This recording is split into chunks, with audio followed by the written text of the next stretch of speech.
Please keep your seats. We will take 5 minutes of transition.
Kindly take your seats.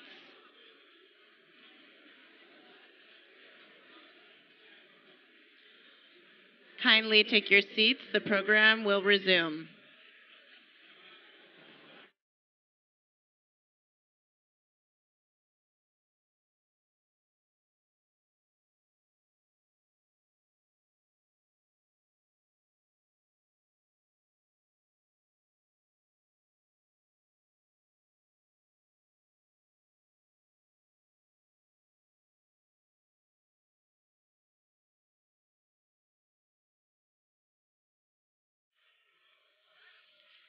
Ladies and gentlemen, please take your seats. Our program will shortly.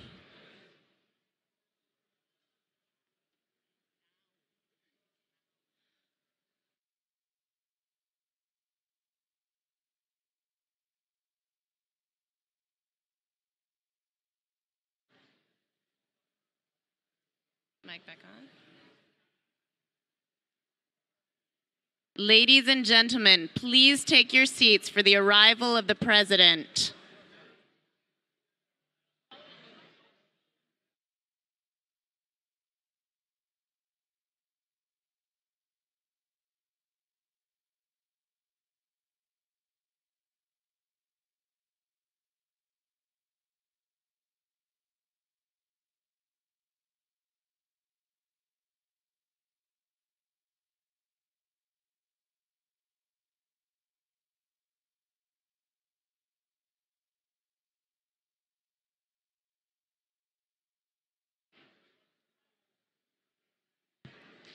Ladies and gentlemen, please join me in welcoming Thomas J. Donahue, President and CEO of the U.S. Chamber of Commerce.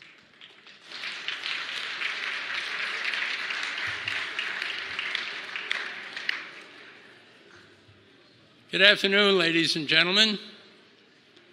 Welcome to the Chamber of Commerce of the United States. We call this room the Hall of Flags. All around the room are the flags of the explorers that opened the Western world, and we're very pleased to have you all here with us today. I want to thank our Brazil-U.S. Business Council chair company, which is Citigroup, and the chair's circle companies Boeing, Bayer, and Anheuser-Busch for their leadership in the Council and commitment to this bilateral relationship. Together, we are honored to welcome President Bolsonaro of Brazil to the U.S. Chamber of Commerce as a part of his first official visit to Washington. This is a historical moment in the relationship between the United States and Brazil. As the two largest economies and democracies in the Western Hemisphere, we must seize this moment to fortify our strategic alliance. This is an especially important fact in the face of the political and economic changes in our own nations, as well as regional challenges such as the unfolding crisis in Venezuela. It is more important than ever that our nation stand strong as partners and leaders, bound together by our shared commitment to democracy and economic freedom. This visit to Washington and the dialogues that have and will take place tomorrow with President Trump will help reinforce our strong alliance, advance mutual interests and bilateral priorities, and address common challenges. Our nation's private sectors play a key role in these efforts, which is why the U.S. Chamber has long championed the bilateral relationship between our two countries. For 43 years, the Brazil-U.S. Business Council has worked to enhance business cooperation between our countries. We have worked closely with many of the business and government leaders in this room, and we have done so during times of great challenge. Even before Brazil's deepest and longest recession and political turmoil of the past 3 years, we never stopped being bullish about the potential and the ability to overcome their difficulties. We are encouraged by Brazil's economic reform and our hope that this will reap benefits and prosperity for years to come. Brazil is a great nation with rich potential. Brazil is an essential partner to the United States with rich opportunities for American business. The Council is committed to keeping it strong and making it even stronger for another 40+ years and well beyond. It is now my privilege to welcome to the Chamber His Excellency, President Bolsonaro, a leader who is committed to transforming the great nation of Brazil. Mr. President, we are honored to host you at the Chamber today. We look forward to partnering with you and your government to strengthen this important relationship. Please know that the U.S. business community remains a steadfast friend and partner to the people of Brazil. Ladies and gentlemen, please rise and join me in welcoming His Excellency, the President of Brazil.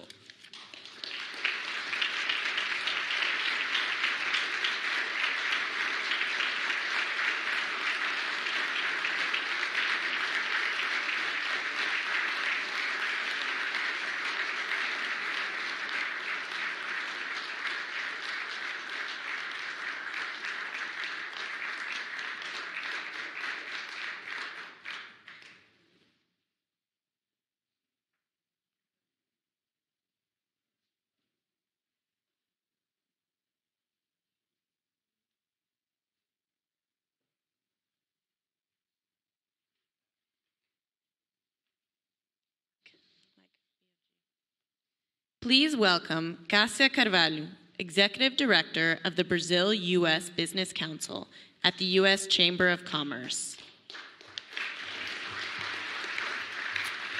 Boa tarde, good afternoon. Sua Excelência, senhoras e senhores, é um prazer recebê-los aqui nesta tarde. Neste momento, teremos a cerimônia de assinatura. O Ministro de Estado das Relações Exteriores da República Federativa do Brasil, Ernesto Araújo, o Ministro de Estado da Ciência, Tecnologia, Inovações e Comunicações, Marcos Pontes, e o Secretário Assistente do Escritório de Segurança Internacional e Não Proliferação do Departamento de Estado dos Estados Unidos da América, Christopher A. Ford, assinarão acordos sobre salvaguardas tecnológicas relacionadas à participação dos Estados Unidos da América em lançamentos a partir do Centro Espacial de Alcântara e seu guia operacional. They will sign the agreement between the government of the United States of America and the government of the Federative Republic of Brazil on technology safeguards associated with U.S. participation in launches from the Alcântara Space Center in its operational guidance.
Thank you.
Thank you.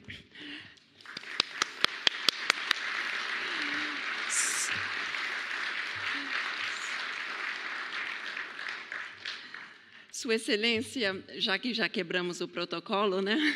É realmente uma honra ter sido o palco da assinatura desse acordo de salvaguardas que nós temos trabalhado muito da parte do lado setor privado aqui nos Estados Unidos e no Brasil também. Uma honra.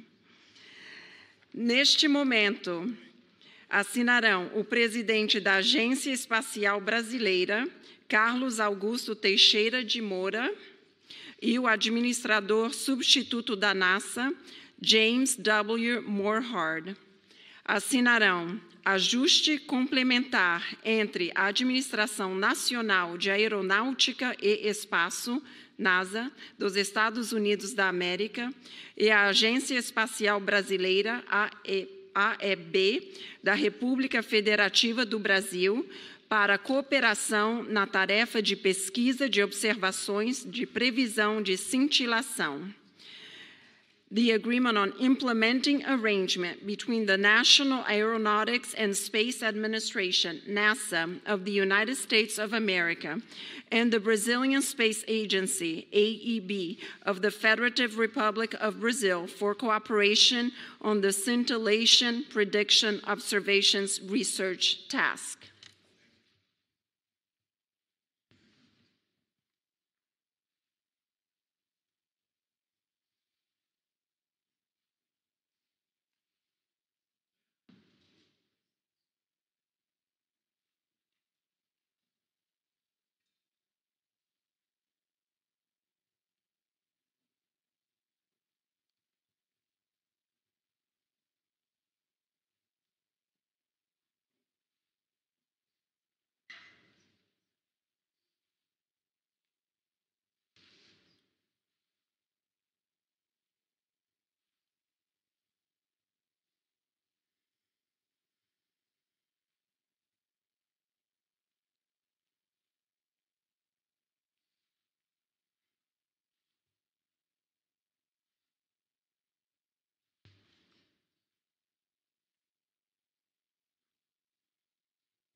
Neste momento, o secretário de Relações Internacionais do Ministério do Meio Ambiente, Roberto Castelo Branco, e o administrador da Agência para o Desenvolvimento Internacional dos Estados Unidos, Sr. Mark Green, assinarão cartas de intenções entre a Agência para o Desenvolvimento Internacional dos Estados Unidos e o Ministério do Meio Ambiente da República Federativa do Brasil.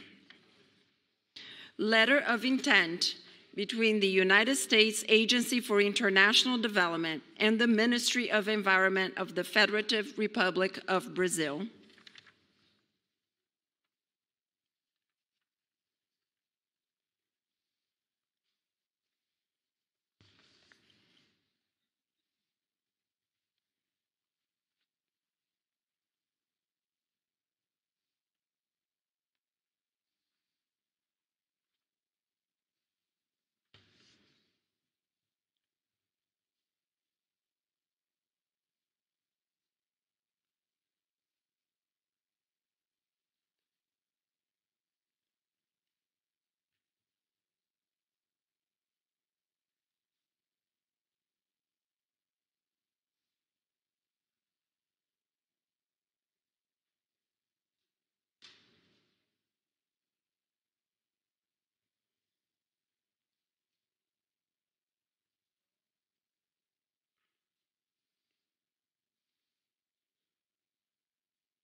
Está encerrada esta cerimônia. Obrigada.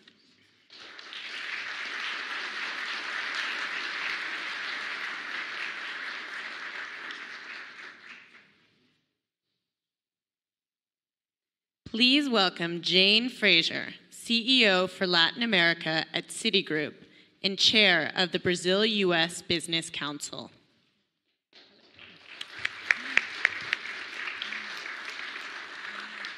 Good afternoon, everyone. And on behalf of the Brazil-U.S. Business Council and Citigroup, we would like to very much welcome everyone to a historic day. Tomorrow's meeting, as Tom said, of President Bolsonaro and President Trump across the street to discuss the importance of strengthening our bilateral relationship so that we can build a more prosperous, equitable and democratic Western Hemisphere rooted in a common vision of the future is indeed an historic moment, and one that many of us in the room have been waiting for quite a long time. As the Hemisphere's two largest economies, with a combined population of more than 500 million people, it is so important that finally we get this relationship right. President Bolsonaro has made it his number one priority to improve the relationships with the US. And that forward-leaning attitude is being reciprocated, as is witnessed by the many companies that are present today to celebrate the bilateral relationship.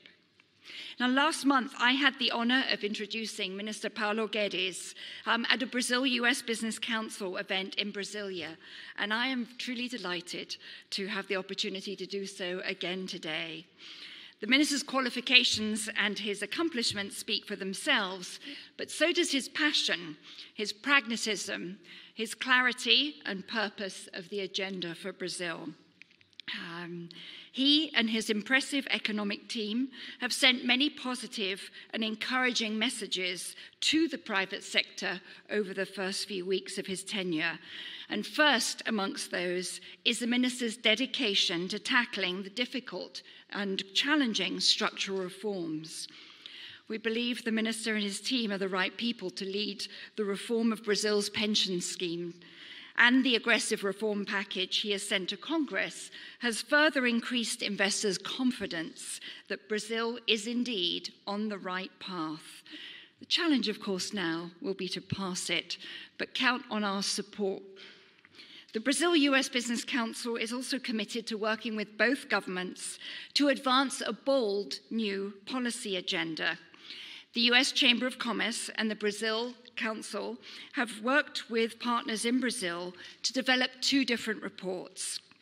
The first is an updated roadmap to a trade agreement report, which is a set of different recommendations and different provisions that we recommend be included in a potential agreement, along with several short-term initiatives in areas such as intellectual property, defence and non-tariff barriers. The second report is a potential bilateral tax treaty, which recognises the different BTT models and proposes a number of positions on certain key issues. Copies of both these reports are here today, and I'm delighted to present them to the Minister. So, ladies and gentlemen, please join me in inviting Minister Guedes, Minister of the Economy of the Federative Republic of Brazil, to the stage. Thank you.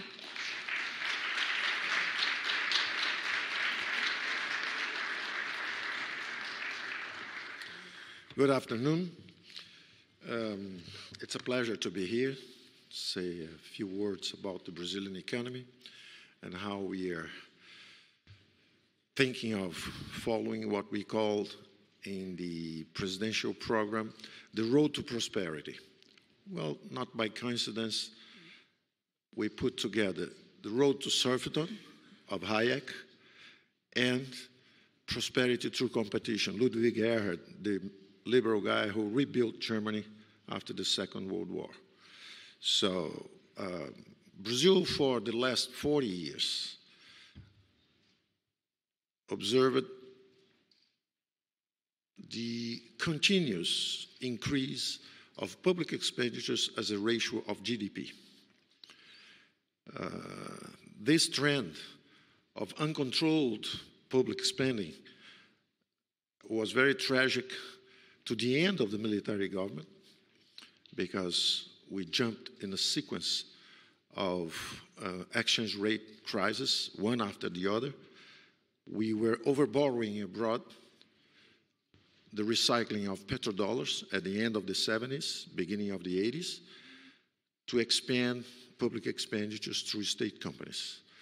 The military were doing a great work in infrastructure, but they were moving quite ahead of our financial capabilities.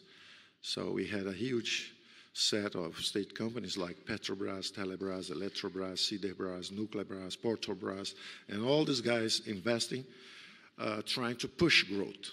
It worked for 10 years, 15 years, 20 years, but exactly like in Soviet Union, after a while, this centralized system loses intelligence, has no flexibility, and collapses by the corruption of the political system and stagnation, which is exactly what happened to our emerging democracy. So when the military moved out, the redemocratization began. We began allocating public funds to health, education, the usual requirements of an emerging democracy, the usual requirements of social expenditures of an emerging democracy. But we were trapped, and our democracy was trapped by the same trap that eventually ashamed the military at the end of their government. They did a great job creating Brazilian infrastructure, and at the end, we had recurrent exchange rate crisis and inflation going higher. Then, as soon as we redemocratized the country, we went to hyperinflation. The civil government now own mistakes of spending, again, public expenditures all the time, health, education, and anything, without really transforming the economy. So the expansion, uncontrolled expansion of public spending for 40 years, from 18%, 20%, 25%, 30%, 35% to 45%, produced the sequence of exchange rate crisis, hyperinflation bursts, and now recently, what we might call a trap of snowball internal indebtedness. So just for having an idea, we pay every year on interest on internal debt $100 billion, which is the Marshall Plan in present value. So the money that was used to rebuild Europe in the 8 years after war, Brazil rebuilds 1 Europe every year, just as a paradise of rentists and hell to entrepreneurs. Very high interest rates, very high taxes. So during 30 to 40 years, uncontrollable public spending forced us to increase tax, to pay very high interest rates, and eventually we corrupted our democratic system and we stagnated the economy. So a state-centered economy corrupted our democracy and stagnated the economy. The president is a change in these two axes, very important axes. The economic axis, the president was elected with less than $1 million. It was a disruption of social networks against the establishment. Political parties, conventional media, exactly like it happened with Trump here, happened with President Bolsonaro in Brazil. Talking straight to the people through the social media, spending less than $1 million against candidates that spent more than $100 million, he won. And he won on a platform. First, his personal attributes of leadership, of determination, integrity, transparency, and the resolve that is the mark of great leadership. But it was a very interesting thing because it showed a vibrant democracy, quite different from what you guys probably read through conventional media here, because you've been hearing to the established media, the conventional media that represents the establishment. Quite contrary, our democracy was never at risk.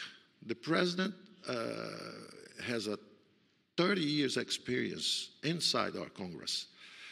And he refused to play the game that contaminated our politics.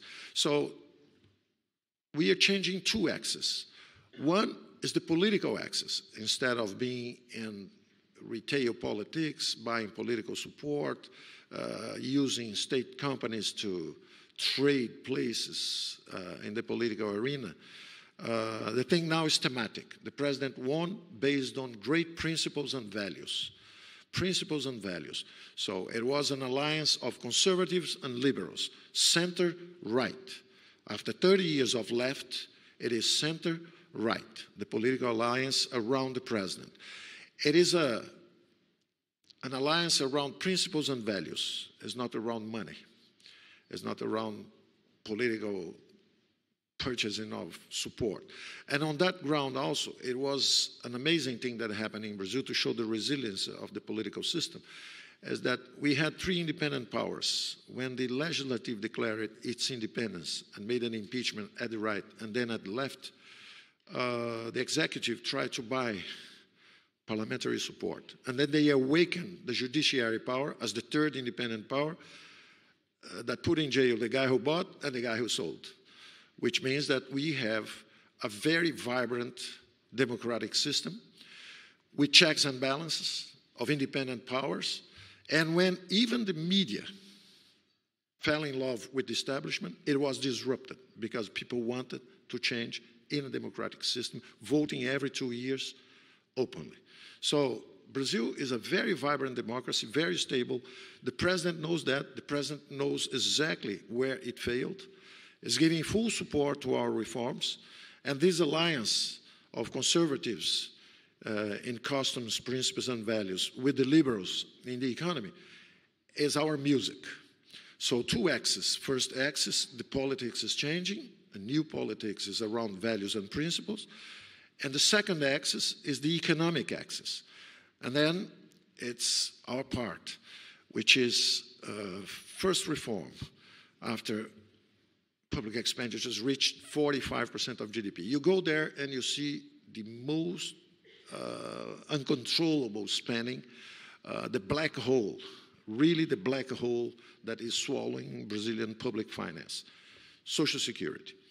It's a pay-as-you-go finance. Brazil is already spending 10% of GDP even before the population aged. So you have 11% of aged population spending 10% of GDP. In Japan, it's 40% of aged population spending 10% of GDP. So we are breaking the system even before the population got aged. It's unavoidable. We must attack it.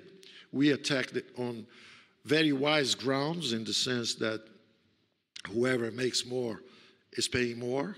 We are, in a certain sense, recognizing that Social Security is a principle like no man will be left behind, no Brazilian will be left behind, but not a factory of privileges like our Social Security was, where a politician could get retired making 20 times more than the ordinary citizen.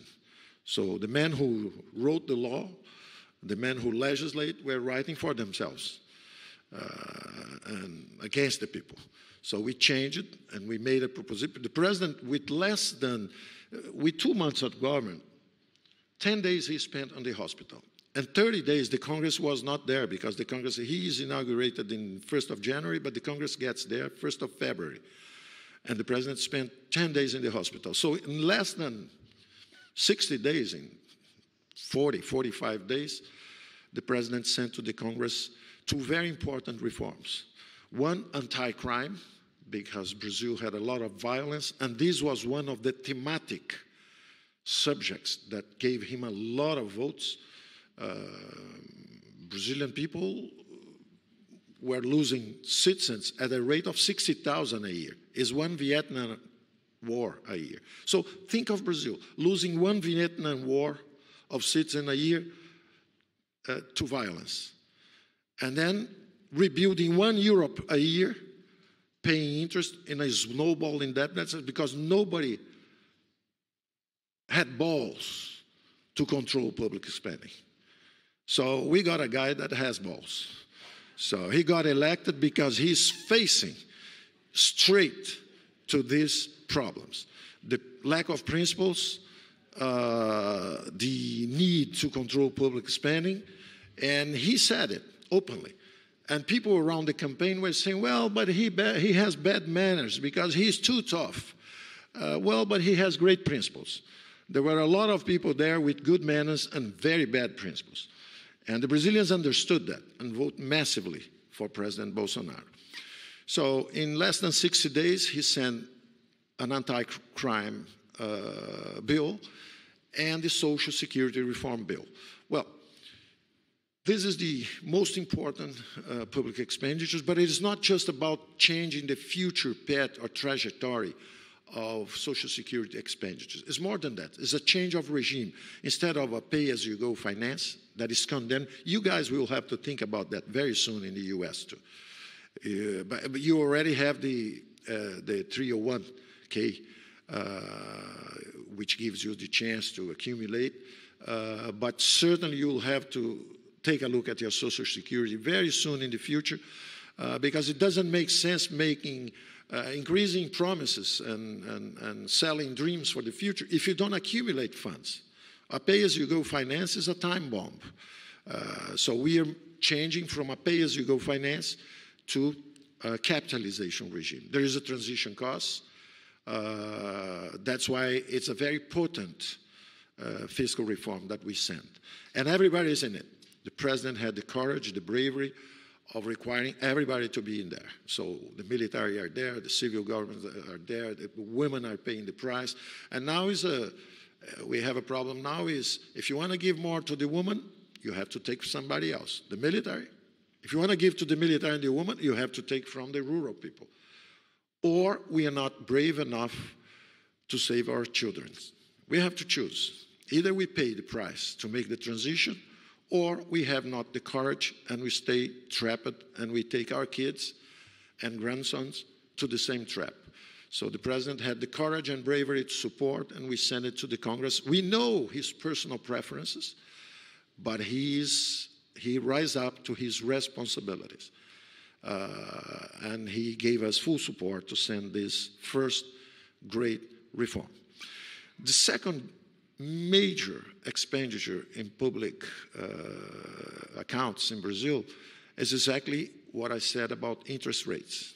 We spend 1 Europe, the reconstruction of 1 Europe every year. We can't just observe that and doing nothing. So we must do like any company does. Sell assets, pay back debt, reduce your future trajectory of interest expenditures. We made the first calculations. There was a time 30 years ago I prepared, that was helping a liberal candidate for the presidency. And I prepared a full privatization scheme at the time. Very impressed with the Chilean experiment. At that time, we sold all the stakes of the government in the state companies. We would zero the internal debt, which means that we could have had 30 years of very low interest rates, very high growth, very easy budgets for health, education, and everything else. Because we didn't do it, the debt escalated to 4 trillion, and the value of the public companies today, which was about the same size, now is just 20%, 25%, 22% of what it was. So if we take 10 more years to do the changes and privatize and reduce debt, 10 years from now, probably it's 1%. So we lost our assets because the cost of carrying those assets is not paid by the profitability. And worse than that, not only the public companies, the state companies are not working efficiently, but they are also preventing and crowding out the private investment. So we find lots of state companies that do not invest, are real nests of political corruption, and prevent the private investments from moving in. So we crowded out for 30 years private investments. And public investments collapsed by the very own weight of the budget. So we used to invest 15% of GDP in infrastructure. As public expenditures moved from 18, 20% to 45%, public investment in infrastructure collapsed to 1.5%, from 15 to 1.5%. So there we are now with huge problems in infrastructure. The Chinese want to move in, of course, because we have mining, iron ore, minerals, we have a huge agricultural frontier, we have oil and gas, we are complementary. So they are moving in, trying to invest, and we are looking to our partner here and saying, well, what should we do? The president loves the Americans, me too, of course, studied here. Love Disneyland, Coca-Cola, jeans. They don't believe in Santa Claus. Here you believe in Santa Claus. There's always a happy end. You guys got together around values by the time of the Great Depression, and the media helped you guys to create the American dream. So we are at a moment like that. We have to create the Brazilian dream. This is exactly what the president did during the campaign. Brazil is above all interests. Let's not ask what each one of us can get out of Brazil, but let's ask what we can give to Brazil. So it is a very important moment down there. It's a vibrant democracy. We have a very, very tough economic program in the right direction. All news will be good news for the business community, because even the Social Security reform, which is very tough, is a promise of future growth, because we will be democratizing saving, teaching kids to have their own investment accounts, individual investment accounts, instead of just jumping in public budgets and relying on the public sector to pay for their old age. So they'll be stimulated, they can move, they'll have mobility to transfer funds from one manager to the other. So it's a great time, great promise of future growth. And this is only the bad news. The bad news is growth ahead. Growth ahead. And the good news is reduction and simplification of taxes, opening the economy, privatizing the economy. 50% of public employees will retire in the next 5 to 6 years. Guess what? We'll not rehire them. If they retire, we'll digitalize and we'll let the state economy shrink. And more than that, we will decentralize political power. No president could have, and our president is an example of that. One of our past presidents used it to like one particular soccer team. Immediately a stadium with 40,000 people popped up. Then the president looked at two countries he liked, like Cuba and Venezuela, and immediately popped up one port in one country, and in the other country we spent 20 billion reals, which is around $5 billion, $5.5–6 billion, to make a JV of a refining of oil. We spend 10 times the budget, and you see nothing there. At the same time, this very same president and his political group looked at one particular entrepreneur in the protein value chain and transformed him in 5 years in the largest protein company in the world. They bought 2 or 3 here of you guys with public money from Brazil. So no president should have that power. Political power has to be limited and decentralized. You solved this problem 200 years ago with your founding fathers. We are not still there. We are still moving in that direction. It's very funny, one Brazilianist, Maxwell, is an American, New York-based, working, telling stories about Brazil, about your independence. Little after your independence, we tried also to get rid of the Portuguese domain there, and we used to write to you Americans and say, listen, help us. We are wealthier than you. We used Benjamin Franklin, who was in France, as a communication channel to get to the founding fathers here, John Adams and Thomas Jefferson and Hamilton, all the guys, the great guys. You had a wonderful generation that shaped the future of the country. So we used to send messages saying, listen, guys, we are wealthier than you. You have tobacco, we have gold. You have 20,000 cattle, and we have 40,000. You have this, you have that. So the Brazilians were saying, we have more money than you. And you fought, and you won the British. We are fighting the Portuguese, a little softer than the British. So if you just give us a help, we can create the Americas together. The Americans gave us a lot of stimulus and said, let's go ahead, let's dream together, let's be together. Then, when the final hour came, the Portuguese surrounded the group, and then we called the Americans and said, what's going on? Well, listen, it's very tough, the fight against the British, and we cannot fight the continent at the same time. So we'll see you in the future. In the future, we are here. Invite you again for a partnership. We are inviting you again for a partnership. This time you are swinging and dancing with the Chinese. The Chinese want to dance with us, and they dance very well. They are our #1 partner today, trading partner, which is incredible because we are so close, we are complementary, we are very similar, but we trade more with the Chinese, and they want to invest there. And President loves America. I love America, but I always tell the President, love them, but let me trade with whoever is more profitable to us. Because this is the way Americans dance too. They've been dancing with the Chinese for a long time. The Chinese have been financing the last 15 years growth here, stealing jobs, but financing overconsumption.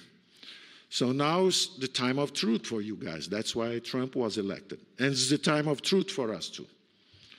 So we are here to open our markets unilaterally. It's not begging or helping or, no, we want to be close, but we'll do our move unilaterally, which is in the sense of seeking higher grounds on all directions. So first, Social Security. Second, privatization, aggressive. So we are open for business. If you go there, you can buy real estate, you can buy things. We'll be open for business. You can help to finance our railroads. You can go for concessions. We've been talking